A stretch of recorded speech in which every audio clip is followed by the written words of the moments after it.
Hello, dear students. Let us continue with this same chapter, biotechnology. And in today's lecture, we will see PCR, polymerase chain reaction, in detail. In the last lecture, we have seen,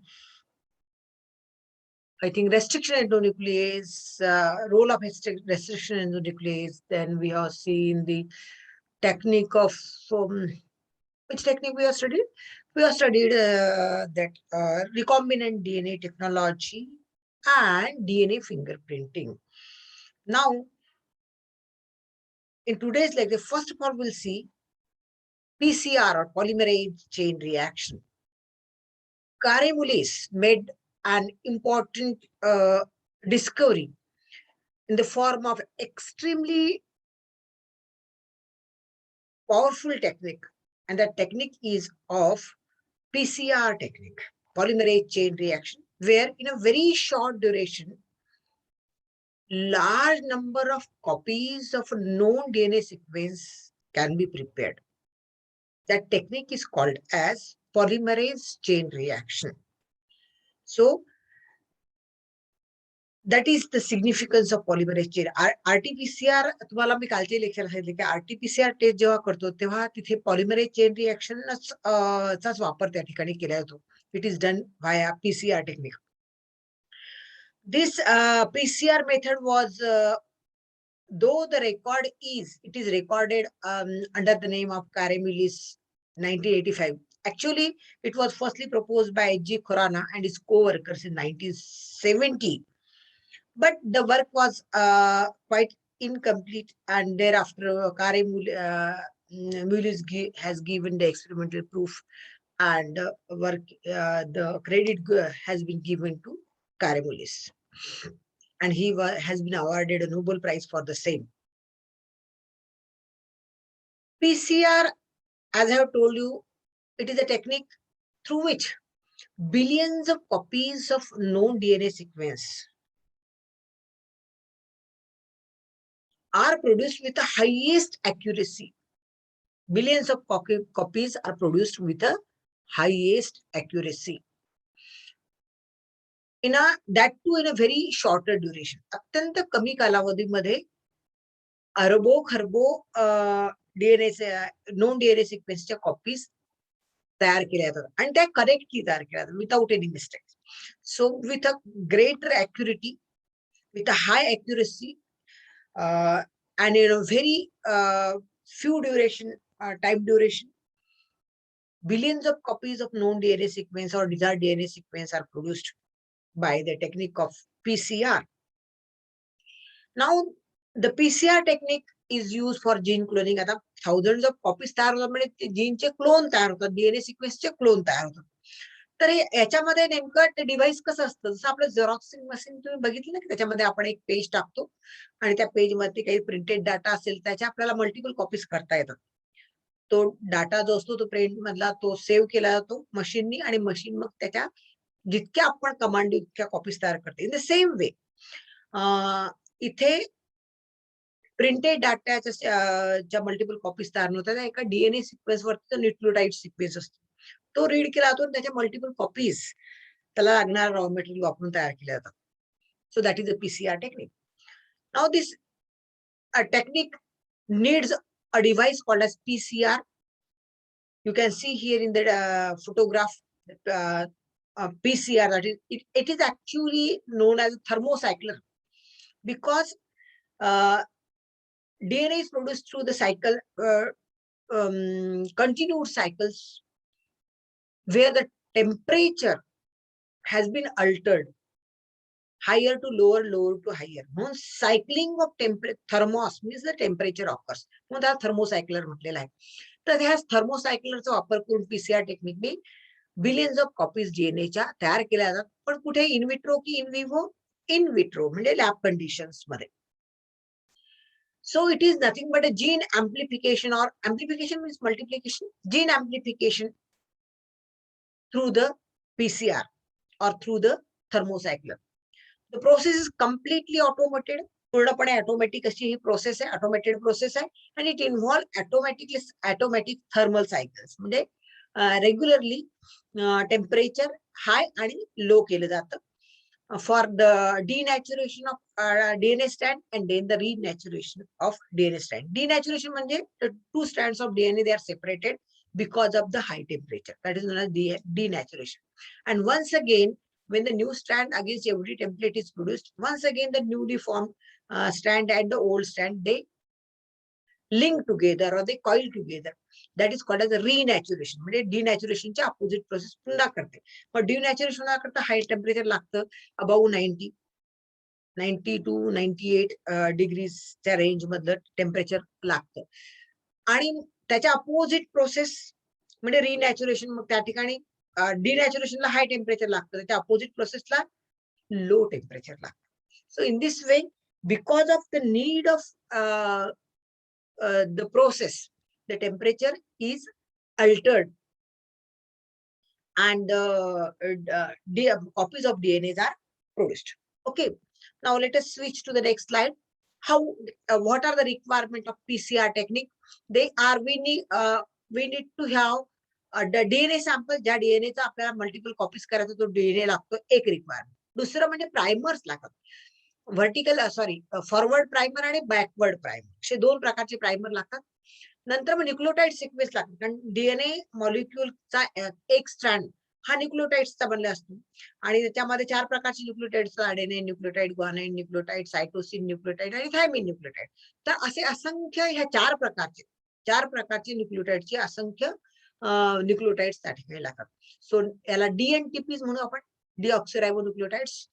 so number of deoxyribonucleotides of these 4 types are required.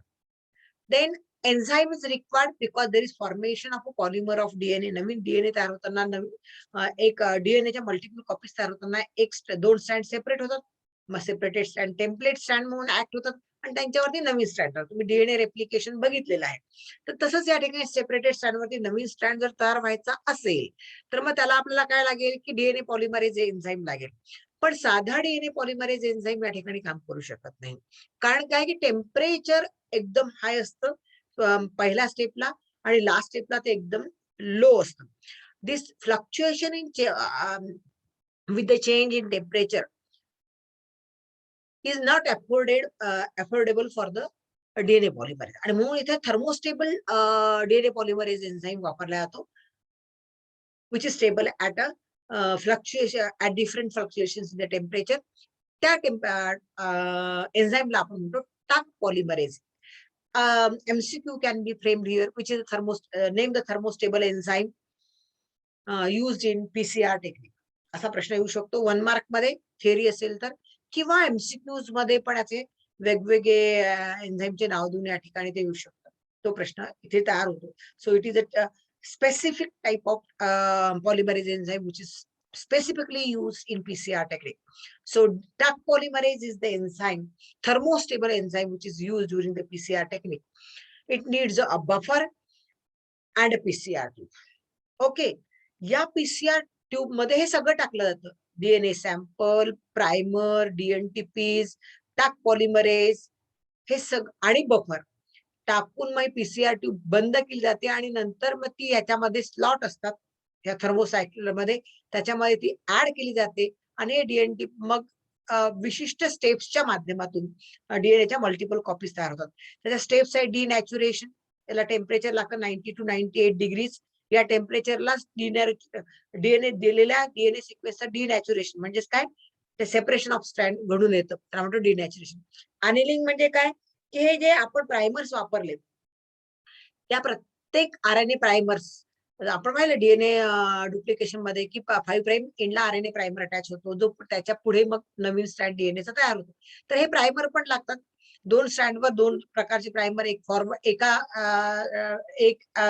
एका template स्ट्रँडचा end हा 5 prime असेल, दुसऱ्याचा 3 prime असेल, तर त्याला एक 3 prime एंडला attach होतो, एक 5 प्राइम एंडला असतो, accordingly known as forward primer and backward primer. असे 2 प्रायमर्स लागतात आणि हे प्रायमर्स मग ह्या सेपरेटेड स्ट्रँडला अटॅच होतात. Attachment of this primer to the separated strand, template strand, त्याला म्हणतात अॅनिलिंग. तर हे छोटे छोटे प्रायमर अटॅच होण्याकरता, आता अटॅच होणारा प्रायमर सेपरेट नाही, दुसरा एक स्ट्रँड अटॅच होतो म्हणून टेम्परेचर कमी लागतं, तर ते टेम्परेचर आहे बिटवीन 40 to 60 डिग्रीज असं म्हणतात की स्पेसिफिकली ऍट दी पॉसिबली जुन्या पुस्तकामध्ये स्पेसिफिक डिग्रीज दिल्या होत्या त्याच्या 55 डिग्रीज आणि इकडे 97 डिग्रीज 95 डिग्रीज असं टेम्परेचर जुन्या पुस्तकामध्ये दिलेलं होतं.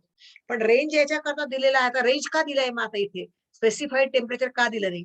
कारण डीएनए स्ट्रँड म्हटल्यामध्ये तर 2 स्ट्रँड असतात डीएनएचे आणि 2 स्ट्रँड एकत्र कसे राहतात? By the formation of weak hydrogen bond between adenine thymine and cytosine guanine. जर सायटोसिन ग्वानाइन पेअर जास्त असतील म्हणजे ट्रिपल बॉन्ड जास्त असतील, सायटोसिन ग्वानाइन मध्ये ट्रिपल बॉन्ड असतो आणि अडेनाइन थायमिन मध्ये डबल बॉन्ड असतो. मग डबल बॉन्ड असलेला पेअर जास्त असतील तर पटकन डिनॅच्युरेशन होतं म्हणजे ते बॉन्ड पटकन ब्रेक होतात. पण CG पेअर्स असलेले बॉन्ड असलेला पेअर जर जास्त असल्या तर त्याला जास्त उष्मा लागतो कारण तो ट्रिपल वीक हायड्रोजन बॉन्ड असतो आणि ट्रिपल बॉन्ड ब्रेक करायला जास्त उष्मा लागतो. अकॉर्डिंगली टेम्परेचर कमी जास्त लागतं. 80 पेअर्स कमी जास्त असल्या तर टेम्परेचर कमी, 80 पेअर्स कमी आणि CG पेअर जास्त असल्या तर टेम्परेचर कम्पॅरेटिव्हली जास्त लागतं. कळलं तुम्हाला? आणि तिसरी स्टेप आहे एक्सटेन्शन, ज्याच्यामध्ये ह्या RNA प्रायमरच्या पुढे छोटा RNA प्रायमर पुढे एक्सटेंड होतो into a new strand of DNA by addition of complementary DNTPs. हे DNTPs पण टाकलं आहे DNTP ऍडेनाइन. तर थायमिन असेल कॉम्प्लिमेंटरी टेम्पलेट स्टँडवर तर त्याला ऍडेनाइन अटॅच होईल. कॉम्प्लेक्स स्टँडवर सायटोसिन असेल त्याला ग्वानाइन न्यूक्लिओटाइड अटॅच होईल. अशा प्रकारे कॉम्प्लिमेंटरी न्यूक्लिओटाइड्स हे इथनं कलेक्ट केले जातात आणि एक नवीन स्ट्रँड तयार होतो. एक्सटेंडेड स्ट्रँड म्हणून त्याला एक्सटेन्शन म्हणतात. इथे सुद्धा टेम्परेचर पुन्हा थोडं वाढवलं जातं अप टू 72 डिग्रीज असं जुन्या पुस्तकामध्ये स्पेसिफिक टेम्परेचर दिलं होतं आणि हा रेंज आहे तर रेंज इज करेक्ट. ओके, कारण एक्झॅक्ट टेम्परेचर तुम्हाला सांगितलं मी की CG पेअर कुठल्या आणि 80 पेअर कुठल्या याच्यावरती ते असतं बरेचदा अवलंबून.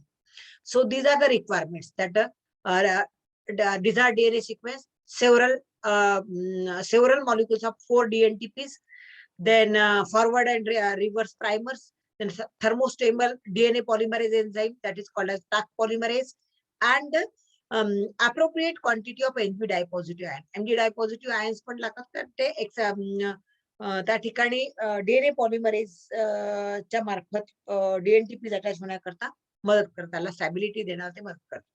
ठीक आहे, तर these are the requirements. Let us switch to the next slide की actually process कशी घडून येते, how mechanism occurs. You know the what it requires. The desired DNA, it requires the DNTPs, it requires forward and backward primers. It needs a thermostable enzyme. What is the name of thermostable enzyme? TAC polymerase and Mg dipositive. ह्या त्याच्या requirement आहे, just आपण पाहिल्या previous स्लाइडला. Now, which are the steps involved? That all we have also seen. The steps involved are denaturation. Second step is annealing. Third step is renaturation or extraction. Okay. So in the very first step, denaturation of DNA occur. म्हणजे हा double stranded DNA जो आहे या ठिकाणी दिसतो तो denatured होतो म्हणजे काय? The two strands they separate like this. It needs increase in temperature up to maximum up to 98 degree. जास्त सगळ्यात जास्त CG पेअर असतात तर जास्तीत जास्त 98 डिग्री सेंटीग्रेड पर्यंत किंवा 95 डिग्रीजला सुद्धा 2 स्ट्रँड सेपरेट होतात जर CG पेअर्स कमी असतील तर. सो काही जुन्या पुस्तकामध्ये ऍट 95 डिग्री दिलं होतं, पण the range it is better to give the range देणं हे फार चांगलं आहे कारण टेम्परेचर कशावर डिपेंड आहे?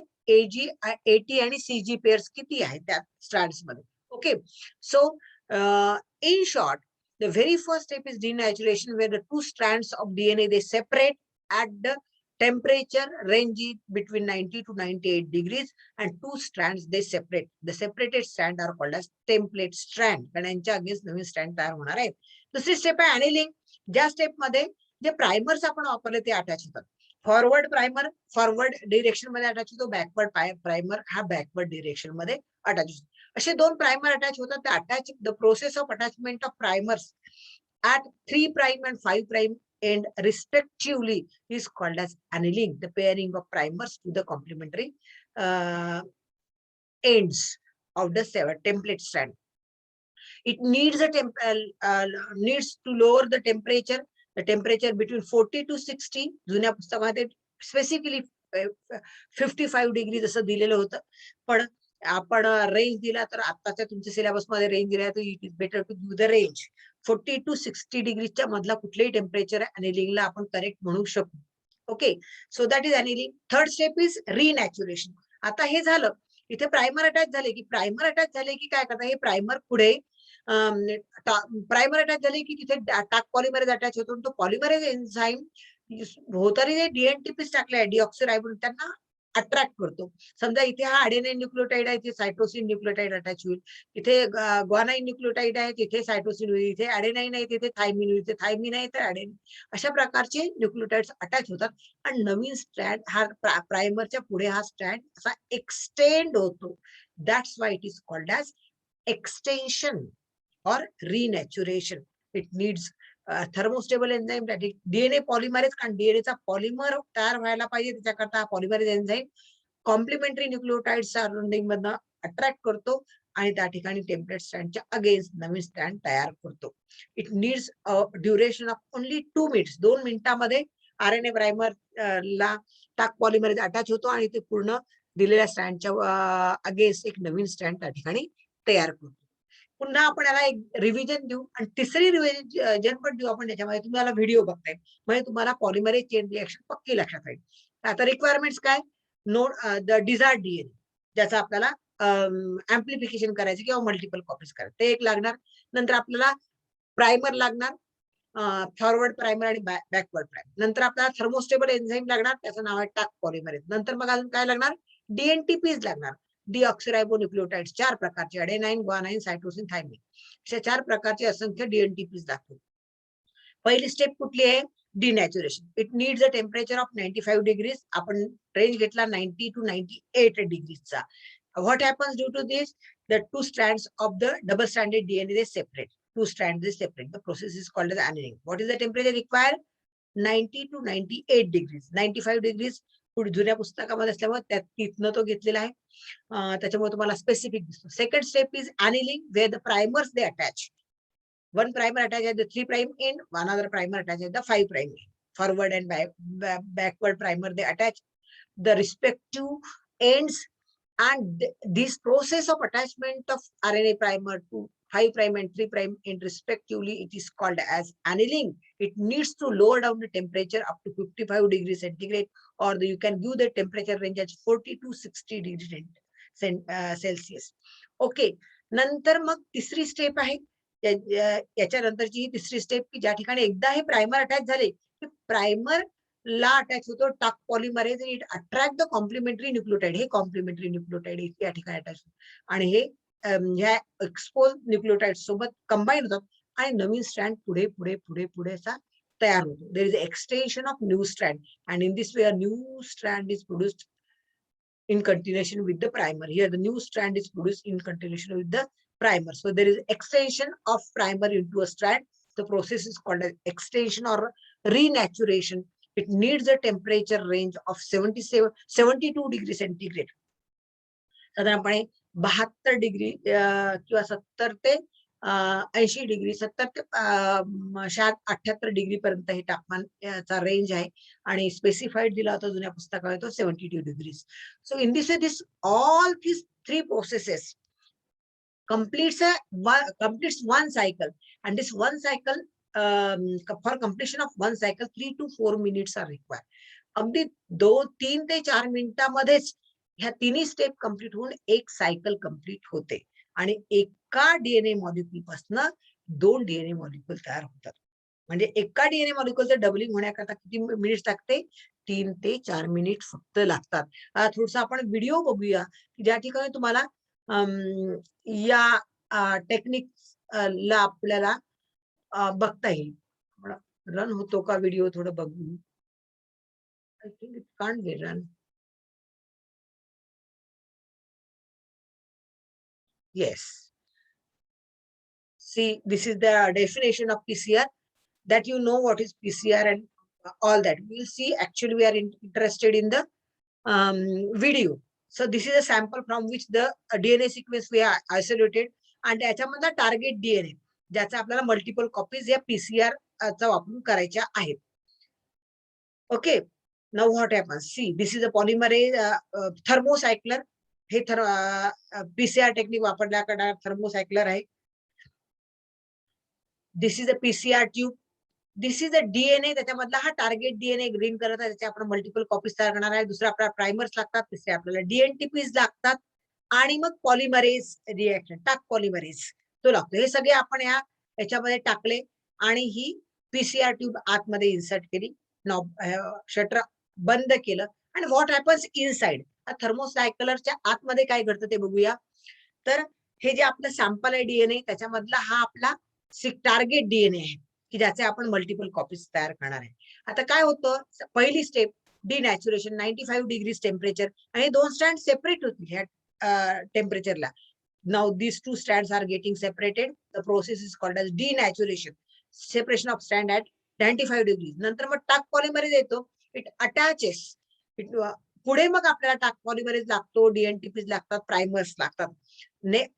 आता सेकंड स्टेपला अनिलिंगला काय होईल की प्रायमर्स अटॅच होतील बरोबर स्पेसिफिक साईडला. ह्या दोन प्रायमर अटॅच झाले. प्रायमर अटॅच झाले की लगेच हा टाक पॉलिमरेज अटॅच होतो आणि अट्रॅक्ट द कॉम्प्लिमेंटरी DNTPs. एक एक DNTP अशा पद्धतीने अटॅच होतो आणि DNTP एकमेकांना अटॅच होऊन नवीन स्टँड तयार होतो अगेन्स्ट द टेम्पलेट स्टँड. ह्या टेम्पलेट स्टँडच्या अगेन्स्ट नवीन स्टँड तयार होतो. त्या प्रोसेसला आपण म्हणतो एक्सटेन्शन. ओके, या ठिकाणी एक सायकल कंप्लीट झाली.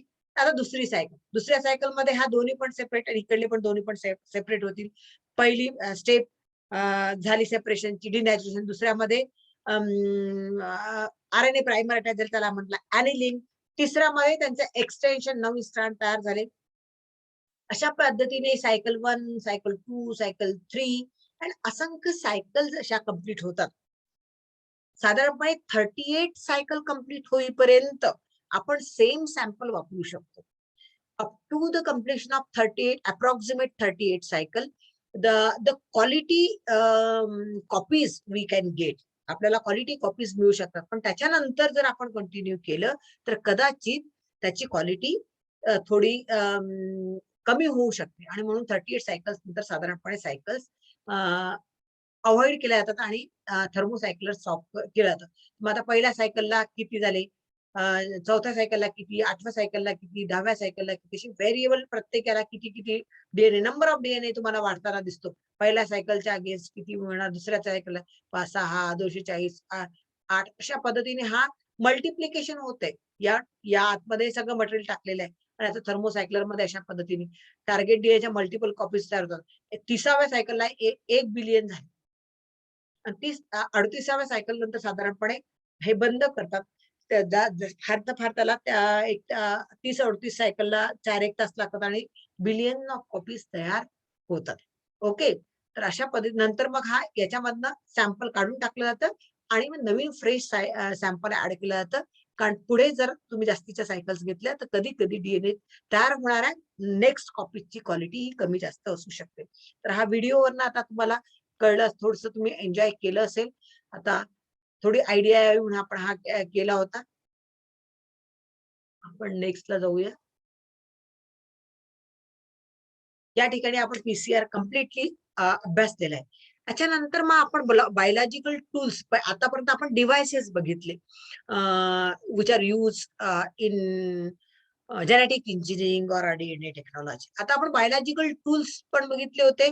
कोणकोणते त्याचे डिटेल्स आपण बघणार आहोत. तर पहिला टूल एन्झाईम्स वेगवेगळ्या प्रकारचे आपण वापरतो. दुसरं म्हणजे क्लोनिंग वेक्टर वापरतो. जसं आपण म्हटलं की plasmid we use as a cloning vector. Bacterial सेलमध्ये जे प्लाझमिड असतात त्यांना आपण क्लोनिंग वेक्टर म्हणून वापरतो किंवा त्यांना आपण व्हेइकल DNA पण म्हणतो. आणि कॉम्पिटंट होस्ट म्हणजे कुठलीही एक सेल, फॉरेन सेल की ज्याच्यामध्ये हा रिकॉम्बिनंट DNA टाकून त्याच्या मल्टिपल कॉपीज तयार केल्या जातात. जसं आपण म्हटलं डिस्चेरायची कोलाई, हे बॅक्टेरियल सेल सुद्धा होस्ट सेल म्हणून वापरता येईल. तर आता कोणकोणत्या प्रकारचे एन्झाइम्स वापरले, lysozymes, nucleases, DNA ligase, DNA polymerase, alkaline phosphatase, reverse transcriptase, असे वेगवेगळ्या प्रकारचे एन्झाइम बायोलॉजिकल टूल म्हणून वापरले जातात. तर ह्याच्यामध्ये सगळ्यात महत्वाचे एन्झाइम म्हणजे न्यूक्लिएज एन्झाइम, जे फार मोठ्या प्रमाणात त्यांचा की रोल याच्यामध्ये आहे. ते दोन प्रकारचे न्यूक्लिएज एन्झाइम, ते आर रेस्ट्रिक्शन एंडोन्यूक्लिएज आणि रेस्ट्रिक्शन एक्झोन्यूक्लिएज.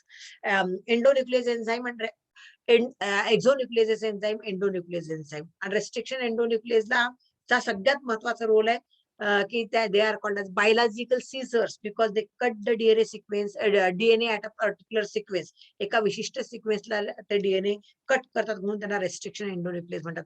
आता एंडोन्युक्लिएज आणि एक्झोन्युक्लिएज याच्यामध्ये फरक काय, तर एक्झोन्युक्लिएज डीएनए एखादा डीएनएचा स्टँड असेल त्या स्टँडचा टोकाला they cut either towards the 3 prime end or towards the 5 prime end only, टोकाला ते कट करतात, त्याला म्हणतो आपण एक्झोन्युक्लियस. आणि एंडोन्युक्लियस म्हणजे they can cut the DNA along the length at any place. कुठल्याही एका विशिष्ट सिक्वेन्सला along the DNA in between ते कट करू शकतात डीएनए ला, त्याला म्हणतो आपण एंडोन्युक्लियस. लायगेज तर तुम्हाला आपण हे पण पाहिलं डीएनए रेप्लिकेशन मध्ये की लायगेजची भूमिका काय, की डीएनए रेप्लिकेशन मध्ये आपण बघितलं होतं की ओक्याझाकी फ्रॅगमेंटला जोडण्याचं काम डीएनए लायगेज करतो. तर लायगेज एन्झाईम हॅज कॅपॅसिटी टू लायगेट, म्हणजे जोडण्याचं त्याची कॅपॅसिटी, दोन तुकडे जोडणं, गॅप्स भरून काढणं, हे काम डीएनए लायगेजचं. पॉलिमरेज जे मला माहिती आहे की पॉलिमर तयार करण्याकरता डीएनएचा पॉलिमर तयार करण्याकरता पॉलिमरेज एन्झाईम लागतो. मग पॉलिमरेज 1, पॉलिमरेज 2, टाक पॉलिमरेज, हे वेगवेगळ्या प्रकारचे एन्झाईम. अल्कलाईन फॉस्फेटेज, ते डीएनए पॉलिमर तयार झाला की त्यांची कॉइल्स अनकॉइल होऊ नये, त्यांना स्टॅबिलिटी मिळावी, त्याच्याकरता आपल्याला अल्कलाईन फॉस्फेटेज मदत करतो. रिव्हर्स ट्रान्सक्रिप्टेज तुम्हाला माहिती आहे की ट्रान्सक्रिप्शनच्या रिव्हर्स प्रोसेसनी डीएनए तयार करण्याचा आरएनए पासून, तिथे रिव्हर्स ट्रान्सक्रिप्टेज एन्झाईम वापरला जातो. असे हे एन्झाईम वेगवेगळ्या टप्प्यावर वापरले जातात. त्यातला सगळ्यात महत्वाचा एन्झाईम जो तुम्हाला सारखा याचा उल्लेख करायचा आहे तो म्हणजे one of the nucleus enzyme, especially called as restriction endonuclease, also called as biological seizures or genetic seizures or genetic scalpels सुद्धा त्याला म्हणतात. आता ह्या एन्झाईम मध्ये मी तुम्हाला सांगितलं त्याप्रमाणे रेस्ट्रिक्शन एंडोन्युक्लिएज, रेस्ट्रिक्शन एन्झाईम्स अत्यंत महत्वाचा रोल प्ले करतात. ते कट द फॉस्फोडायस्टर बॉन्ड, म्हणजे फॉस्फेट आणि शुगर्स यांच्यामध्ये जो पॉलिन्यूक्लियोटाइड बॉन्ड असतात त्याला आपण फॉस्फोडायस्टर बॉन्ड म्हणतो. तर हे फॉस्फोडायस्टर बॉन्ड ब्रेक करण्याकरता रेस्ट्रिक्शन एन्झाईम मदत करतात. हे रेस्ट्रिक्शन एन्झाईम दोन प्रकारचे, जसं आता आपण मागच्या स्लाइडला बघितलं एक्झोन्युक्लियस आणि एंडोन्युक्लियस. त्याचं मी काम पण सांगितलं. एक्झो म्हणजे आउटर एंडला 3 प्राइम आणि 5 प्राइम एंडला कट करणारे ते एक्झोन्युक्लियस. एंडोन्युक्लियस ते cut the DNA within along the length, मध्ये डीएनएच्या मधल्या भागाला टोकाला न कटता मध्ये कुठेही अलॉंग द लेंथ ते कट करतात. So they are called as endonuclease. During 70s म्हणजे 70च्या दशकामध्ये असं लक्षात आलं की बॅक्टेरिया कंटेन्स द न्यूक्लियस. बॅक्टेरियामध्ये जे न्यूक्लियस एन्झाईम असतात, न्यूक्लियस असतात, ते विशिष्ट प्रकारचा डीएनए सिक्वेन्स रिकॉग्नाइज करतात. ते recognise a short nucleotide sequence and cut the DNA at that part. त्या विशिष्ट डीएनए सिक्वेन्स आयडेंटिफाय करतात, रिकॉग्नाइज करतात, बरोबर त्याच सिक्वेन्सला डीएनए ला कट करतात. And such enzymes are referred as the nuclease enzyme or restriction endonuclease enzyme, which cut the DNA at a specific nucleotide sequence. So this phosphodiester backbone at a very highly specific site, एका विशिष्ट specific साइटला स्ट्रँडच्या एका विशिष्ट सिक्वेन्सला स्ट्रँडच्या ते cut करतात. and these enzymes which cut the DNA at a specific site or at a specific DNA sequence are called as restriction endonuclease, or sometimes they are also called as restriction enzymes. Restriction endonuclease or restriction enzymes. They why the name restriction endonuclease is given? Because they restrict the number of DNA viruses in the cell. Bacterial cell madle they destroy because these enzymes they can be used by the bacterial cell to destroy the viral DNA. जे virus त्यांच्यामध्ये pathogenic activity दाखवतात त्या व्हायरसचा DNA ची संख्या कमी करण्याकरता त्यांना डिस्ट्रक्ट करून त्यांचा नाश करून त्या व्हायरल डीएनए ची संख्या कमी करण्याला हे रेस्ट्रिक्शन एन्झाईम्स मदत करतात. आणि म्हणून मग त्यांचं नाव त्यांच्या ह्या कॅपॅसिटीवरनं, त्यांच्या ह्या कॅपॅबिलिटीवरनं या एन्झाईमला रेस्ट्रिक्शन एंडोन्युक्लियस असं सुद्धा म्हटलं जातं. Why? What is the reason? Because they are used by the bacteria to destroy viral DNAs the viral DNA which cause disorder in case of bacteria. तर तशा प्रकारचे पॅथोजेनिक व्हायरल डीएनए त्यांना डिस्ट्रॉय करायचं and restrict their number and the potential growth inside the bacteria. त्यांचा number कमी करून त्यांची growth bacterial cell मधली रेस्ट्रिक्ट करण्याचं काम हे एन्झाईम्स करतात आणि म्हणून त्यांना रेस्ट्रिक्शन एंडोन्यूक्लियस असं म्हटलं जातं. Okay, now the restriction enzymes सर्व ॲज अ डिफेन्स. आता ते नंबर करतात डीएनए व्हायरसेसचा बॅक्टेरियल सेल मधला डीएनए व्हायरल डीएनएचा नंबर जर कमी करत असेल तर त्या डिफेन्स मेकॅनिझम मध्ये त्यांचा उपयोग होतो. म्हणजे ते सुरक्षात्मक त्याच्या दृष्टिकोनातून बॅक्टेरिया त्याला वापरतात. And bacteria they save their own DNA. ते स्वतःचे डीएनए अशा पद्धतीने वाचवून ठेवतात from the न्यूक्लिओलायटिक attack.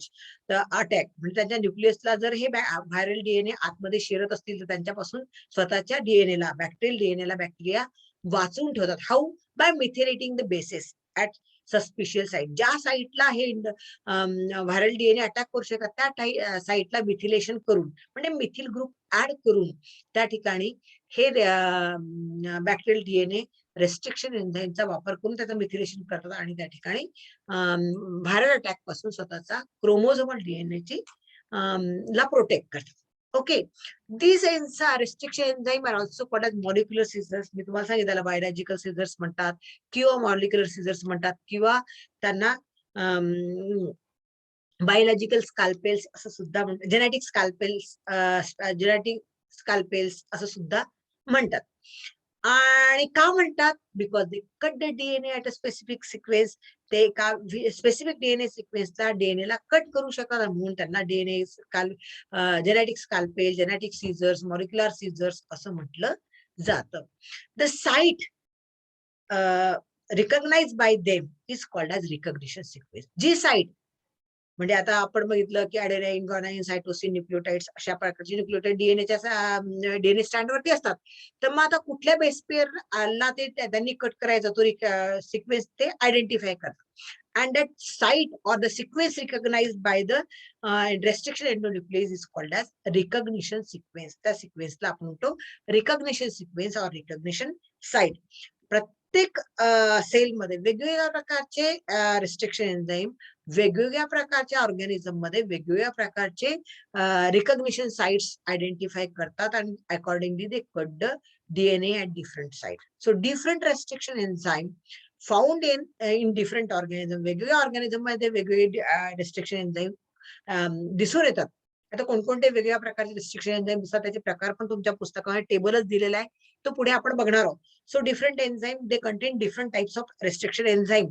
So accordingly in which organism they are present, accordingly they recognize a different nucleotide. त्या ऑर्गॅनिझम मधला एक वेगळा न्यूक्लियोटाइड सिक्वेन्स ते आयडेंटिफाय करतात आणि cut the DNA at that site. त्या साईटला मग अशा पद्धतीने ते रिकॉग्निशन साईटला त्यांनी एकदा रिकॉग्नाइज केलं की त्या साईटला मग त्या डीएनएला कट करणं हे रेस्ट्रिक्शन एंडोन्यूक्लियसचं काम असतं. The table encloses the list of restriction endonuclease and the site at which they cleave the DNA. आता आपण कोणकोणत्या प्रकारचे वेगवेगळे रेस्ट्रिक्शन एन्झाईम्स आहेत, ते कुठले कुठे कोणत्या अॅनिमल मध्ये कुठल्या प्रकारचे रेस्ट्रिक्शन एंडोन्यूक्लियस वापरले जातात आणि ते कशा पद्धतीने कट करतात, कुठल्या ठिकाणावर नेमकं कोणत्या रिकॉग्निशन सिक्वेन्सला कट करतात आणि रिकॉग्निशन सिक्वेन्स म्हणजे काय हे सगळं तुम्हाला आता पुढच्या टेबलमध्ये कळणार. आता हे बघा, हे different types of restriction enzyme they are name ALU1, BAM-H1, EcoR1, HIN2. हे वेगवेगळ्या प्रकारचे रेस्ट्रिक्शन एन्झाईम आहेत आणि यांचं सायंटिफिक नॉमेनक्लेचरच्या सिस्टीमने यांना वेगवेगळी नावं दिलेली आहेत हे एन्झाईमला. आता हे मी तुम्हाला सांगितलं की वेगवेगळ्या लिव्हिंग ऑर्गॅनिझम मध्ये वेगवेगळ्या प्रकारचे रेस्ट्रिक्शन एन्झाईम असतात.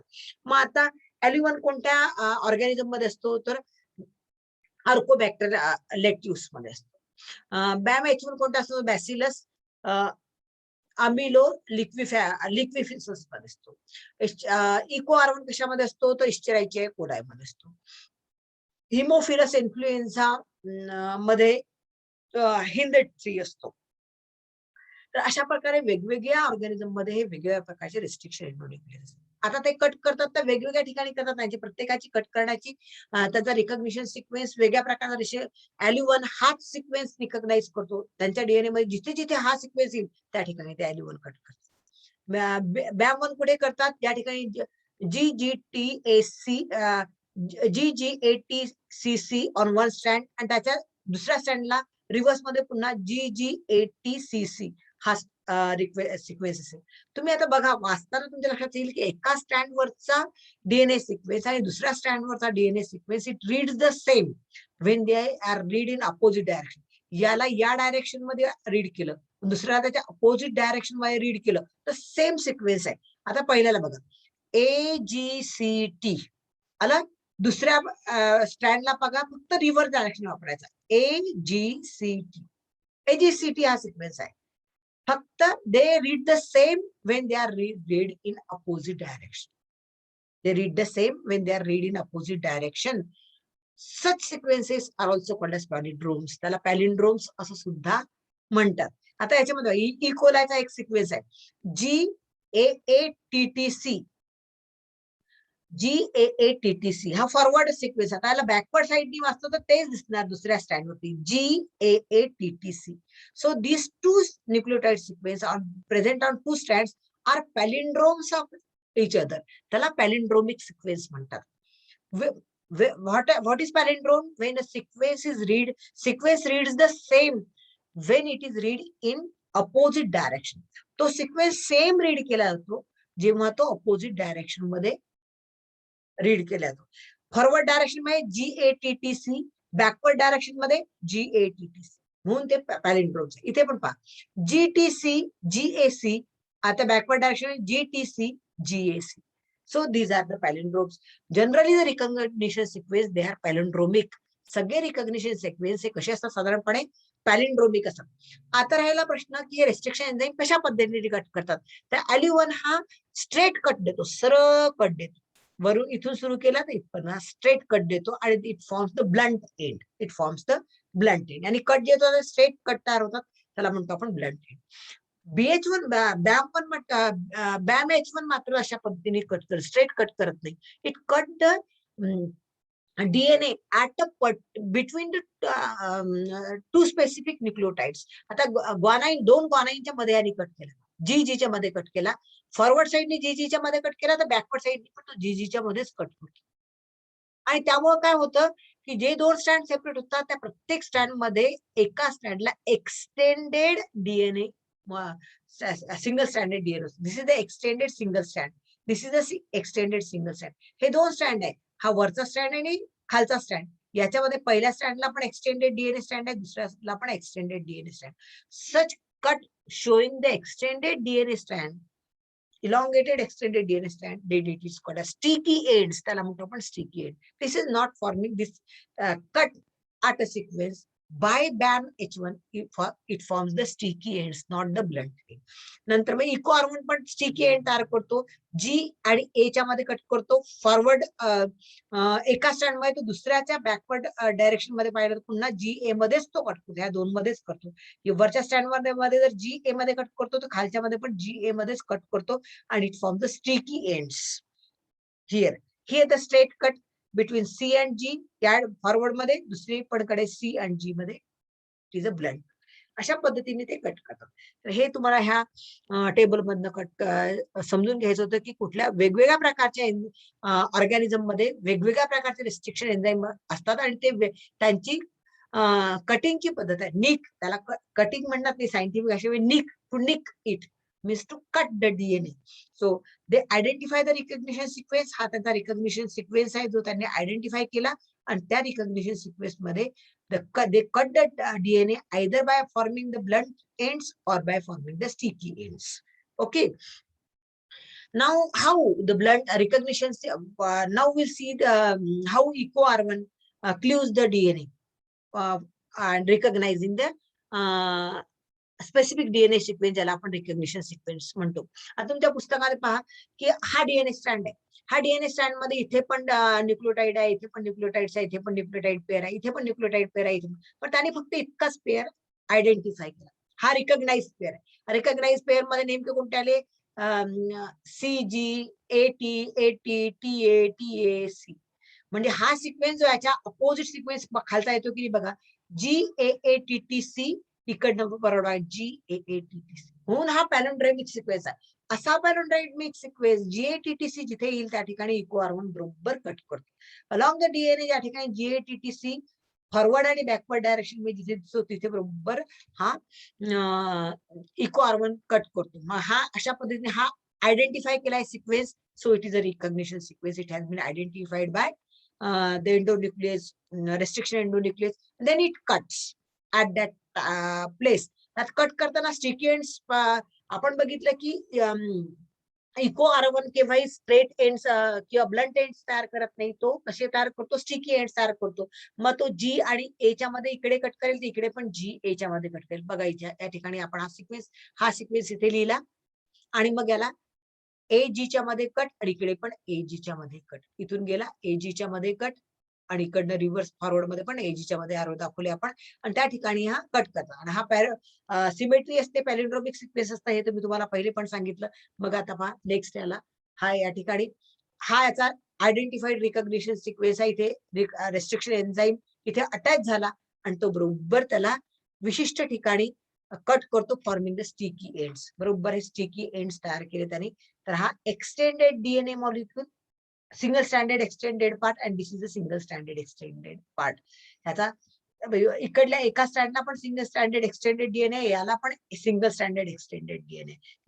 इथपासून हा पेअरिंग संपली, इथे इथपासून पेअरिंग संपली, तेव्हा याला म्हणतो आपण sticky ends. So restriction endonuclease either cut the DNA forming the cut straight way forming the blunt ends, or it may produce the short single stranded projections.